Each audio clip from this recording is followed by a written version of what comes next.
This drawing is much bigger than it seems, where from far you might think that you see a bunch of crows, but then you zoom in and you see that one crow isn't a crow at all. Then you might see that there's a little glowworm on top of its head, but then when we get closer, you can see that it's actually a little fictional creature with an astronaut ant on its back. And if you look at the tiny, tiny little thing that the astronaut is holding, you can see that it's a little atom.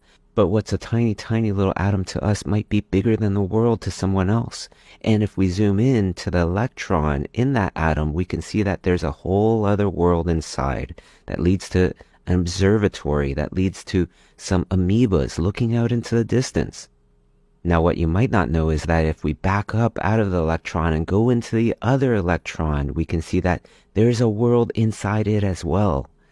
And even though both these worlds look completely different, if we search around and we just investigate, we may just see that what seems completely different and far away might be much more connected than we might just think. And if you like art, I'm not that far away as well. I teach on schoolism.com.